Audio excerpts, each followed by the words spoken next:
से करीब 24 घंटे बाद अटाला मस्जिद या अटाला देवी मंदिर को लेकर इलाहाबाद हाईकोर्ट में सुनवाई होनी है। संभल की शाही जामा मस्जिद और हरिहर मंदिर का विवाद भी अदालत में है। ज्ञानवापी से लेकर मथुरा में श्री कृष्ण जन्मभूमि तक ऐसे कई विवाद हैं जो कोर्ट की दहलीज पर हैं।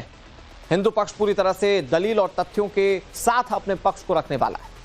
मस्जिद में मिलने वाले सनातनी सबूतों की ये दलील मौलानाओं को अब बेचैन कर रही है और इसीलिए मुस्लिम मोहल्लों में भड़काऊ टेप बजाए जा रहे हैं।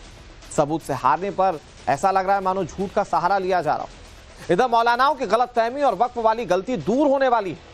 कैसे अदालत से लेकर संसद तक झटके पर झटके मिलने वाले मौलाना ब्रिगेड को, और उसके बाद ये मौलाना ब्रिगेड कैसे गीदड़ भपकी पर उतर आई है, आपको दिखाते हैं इस रिपोर्ट में। हमारा मजहब है वक्फ, अगर आप उसकी तायीद करेंगे तो मुसलमान खुद फैसला करे कि आपकी गवर्नमेंट आपके मजहब को जिंदा रखना चाहती है या आग लगाना। सिर्फ मुसलमानों को नुकसान नहीं होगा, इससे इस मुल्क को नुकसान होगा, इस मुल्क की तरक्की को नुकसान होगा, इसके अमन अमान को नुकसान होगा और सबको नुकसान इसका उठाना पड़ेगा। जिसकी लाठी उसकी भैंस, ये नहीं होना चाहिए। ये जंगल राज है, याद रखिएगा। लाठी और भैंस का कानून अगर चलेगा तो लाठी हाथ बदलती है।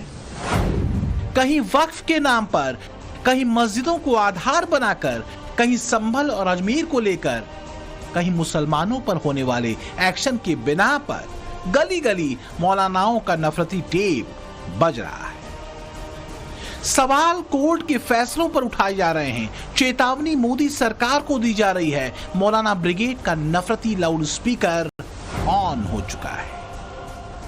हम मुसलमानों से ये अपील करने वाले हैं कि हिंदुस्तान में चक्का जाम होना चाहिए और मुस्लिम तमाम बाजार, जब तक ये बेईमानियां चल रही हैं, तमाम मुस्लिम बाजार एक दिन के लिए बंद किए जाएंगे। पार्लियामेंट का घेराव किया जाएगा। मिट गए, मिटते हैं, मिट जाएंगे आदा तेरे, न मिटा है न मिटेगा कभी चर्चा तेरा। ज्ञानवापी से सारा मसला स्टार्ट हुआ।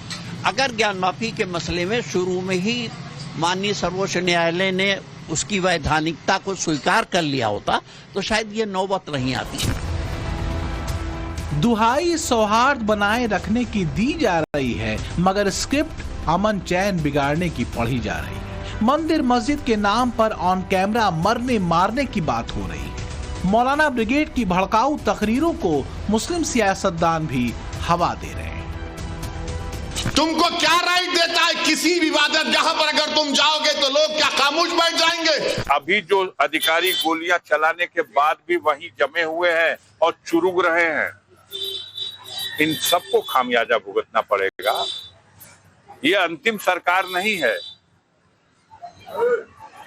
इसके बाद भी सरकार आएगी। अरे जालिमों, याद रखो, मैं मस्जिद बचाने के लिए, खानखाहों को बचाने के लिए, दरगाहों को बचाने के लिए, वक्फ की जायदाद को बचाने के लिए, जमहूरियत को बचाने के लिए, कानून की बालादस्ती के लिए, इंसाफ के लिए मैं एक बार नहीं 1000 मर्तबा मरने को तैयार हूं। तुम क्या करोगे बताओ?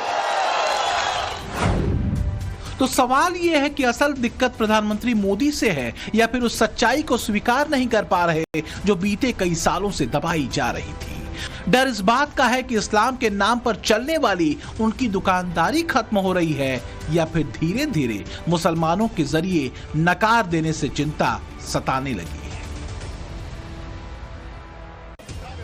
पहले पूरी टाइमलाइन देखिए, फिर समझ आएगा कि आखिर प्लानिंग किस लेवल पर और कहां हो रही है। अंजुमन इंतजामिया मस्जिद कमेटी ज्ञानवापी पर सुपर एक्टिव है। जमीयत उलेमाए हिंद ने संभल को लेकर मोर्चा संभाल रखा है। अजमेर के मंदिर मस्जिद विवाद में मुस्लिम पर्सनल लॉ बोर्ड की एंट्री हो चुकी है। इत्तेहादे मिल्लत काउंसिल, जमाते इस्लामी हिंद और रजा एकेडमी जैसे मुस्लिम संगठन ग्राउंड पर माहौल बना रहे हैं। जो मुगलों ने किया वो किसी को नहीं बताया जा रहा है। जो वक्फ कर रहा है वो पूरी तरह से छुपाया जा रहा है। बजाय इसके मोदी सरकार मुसलमानों पर जुल्म कर रही है। मस्जिदें, मदरसे छीने जा रहे हैं। मुसलमानों के साथ बेइंतहा ज्यादती की जा रही है। जैसी तकरीरें मुसलमानों के सामने आधे अधूरे सच के साथ सुनाई जा रही हैं। वो कहते हैं कि हम मुसलमानों को कोई तकलीफ नहीं पहुंचने देंगे। मैंने जो बात कही है इसीलिए कि ये आवाज उन तक पहुंचे कि वक्फ को जिंदा रखना ये हमारा मजहबी फरीजा है, हमारा मजहब है वक्फ। अगर आप उसकी तायीद करेंगे तो मुसलमान खुद फैसला करे कि आपकी गवर्नमेंट आपके मजहब को जिंदा रखना चाहती है या आग लगाना। अपनी शहादत के लिए तैयार हैं। हम किसी को मारने के लिए बात नहीं कर रहे हैं, हम अपनी कुर्बानी देने के लिए तैयार हैं। आपको क्या चाहिए हमसे? हमारी जान की कुर्बानी चाहिए। संभल में 7 तो शहीद हो गए ना, वैसे हम और शहादतें देने के तैयार हैं। हम किसी को मारने नहीं जा रहे हैं, मगर हमें अगर कोई कुर्बान करना चाहे तो हम अपने ख्वाजा के हिंदुस्तान के लिए, ख्वाजा के शहर के लिए, ख्वाजा के मुल्क के लिए, अजमेर के लिए और संभल जैसे दूसरे मुकद्दस मकामात के लिए अपनी शहादत के लिए तैयार हैं। अयोध्या के राम मंदिर, बाबरी मस्जिद को छोड़ करके बकिया देश में कहीं भी कोई भी जगह 15 अगस्त सन 47 को जो स्थिति है वही स्थिति बनी रहेगी, यही बनी रहनी चाहिए। इस देश के हित के लिए, सांप्रदायिक सौहार्द के लिए और देश को आगे ले जाने के लिए बहुत जरूरी है कि इस एक्ट को लागू किया जाए। सबकी लोकेशन अलग अलग है मगर एजेंडा एक है। टारगेट पर नरेंद्र मोदी सरकार है। नैरेटिव बीजेपी को एंटी मुसलमान बताना है। धमकी बार बार दिल्ली को घेरने की दी जाती है। मकसद यही है कि हिंदू मुसलमान वाला चैप्टर क्लोज ना हो। इसके लिए मस्जिदों में भीड़ जुटाई जाती है, जलसे लगाए जाते हैं, मुस्लिम युवाओं को भड़काने की पूरी कोशिश होती है। ये अलग बात है कि ये सारी कवायद कैमरे तक ही सीमित रह जाती है। डेडलाइन निकलने के बाद भी जब सपोर्ट नहीं मिलता तो वही प्रक्रिया फिर से दोहराई जाती है। एक मुसलमान की आबरू बचाने के लिए हजारों लोगों को कुर्बान किया जा सकता है। एक मुसलमान की इज्जत और आबरू बचाने के सारा काम किया जा सकता है। यहाँ तो 14 करोड़ 20 लाख का सवाल है। कल जिस तरीके से हम लोग अपनी जिंदगी गुजारते थे उसी तरीके से जिंदगी गुजारें। ये जो शरपसंद, मुट्ठी भर शरपसंद, ये मादल्ला पूरे मुल्क को तबाह और बर्बाद करने के पीछे लगे हुए हैं। लिहाजा हम हुकूमत से दरख्वास्त करते हैं कि इस किस्म की जो हरकतें करें उन पर पाबंदी लगाए। जबकि एक कानून बन चुका है 1991 में, उस कानून के मुताबिक हम लोगों को अपने इबादतगाहों का तहफ़्फ़ुज़ हुकूमत का काम है करें, और जो इस तरीके से हुकूमत ने जो कानून बनाया है उसकी खिलाफ वर्जी कर रहे हैं उन पर कानूनी कार्रवाई की जाए। ऐसे बहुत से संबल इन्होंने प्लान किए हुए हैं, यके बाद दीगरे वो सारे संबल सामने आने हैं। अगर लोगों ने बेदारी का सबूत नहीं दिया, खासतौर से मैं मीडिया से कहना चाहूंगा कि ईमानदारी से अगर आप वहां जाके जानकारी लोगे तो हर छर्रे के पीछे पुलिस की गोली मिलेगी, छर्रा कहीं नहीं मिलेगा। एंटी मोदी गैंग चाहे कितना भी फॉल्स फैक्ट बताए, लेकिन एक सच ये भी है कि देश की 14% आबादी यानी मुसलमानों के लिए अगर किसी ने सबसे ज्यादा योजनाएं चलाई तो उस लिस्ट में प्रधानमंत्री नरेंद्र मोदी का नाम भी लिया जाएगा। मुस्लिम महिलाओं को जुल्म सितम से बचाने के लिए मोदी के जरिए लाया गया कानून उनके दृढ़ संकल्प का ही नतीजा है। ये मौलाना अच्छी तरह जानते हैं, मगर दिल की बात जुबान पर नहीं लाते। वही कहते हैं जिसमें उन्हें फायदा दिखता है। तो आज सबर का मुजाहरा कर रहे हैं।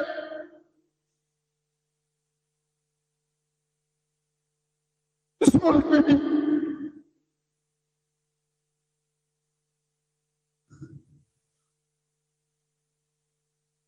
हमको मार मार कर भागलपुर में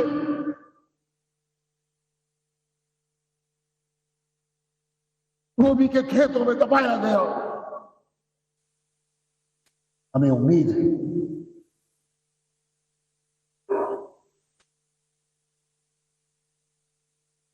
मौजूदा हुकूमत हमारे दर्द को समझे, मुसलमानों की तकलीफ को समझे, उनके हालात पर निगाह डालेगी। हम तो कह ही सकते हैं, सत्य जब सामने आता है, इतिहास जब आईना दिखाता है, विरासत और संस्कृति पर मुहर लगती है, अदालतों से दूध का दूध और पानी का पानी होता है, तो फिर इनके जरिए एक और नया रास्ता तैयार किया जाता है, जो कि मौलानाओं और मुस्लिम संगठनों से होते हुए मुस्लिम वोट की ठेकेदारी करने वाले राजनीतिक दलों तक जा पहुंचता है। अल्पसंख्यक कांग्रेस का ये पोस्टर उसी का मजमून है। वर्शिप एक्ट को लेकर अल्पसंख्यक कांग्रेस उत्तर प्रदेश में 6 दिसंबर से 21 दिसंबर तक कैंपेन चलाएगी। 1 लाख चिट्ठियां चीफ जस्टिस ऑफ इंडिया को भेजकर ये सवाल पूछा जाएगा कि क्या वर्शिप एक्ट कानून खत्म हो गया। निचली अदालतें लगातार इसकी अवमानना कर रही है, तो ये एक ऐसा मसला है जिसमें सीधे जुडिशरी कटघरे में खड़ा होती है।